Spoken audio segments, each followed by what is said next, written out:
ها يا جدتي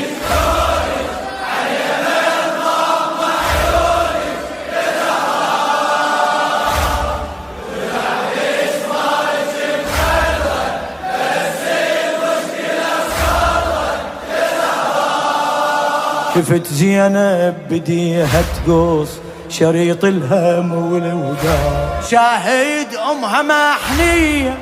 وانا تراوالي مسبيع، بدت منا مصيبتها لما اندفعوا حبيبتها، اول مرة قدامي اشوفه يطيح الحسين،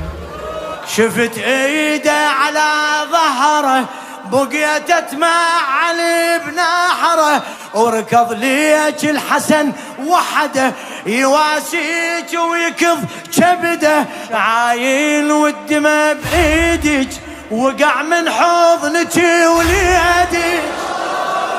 يا زهراء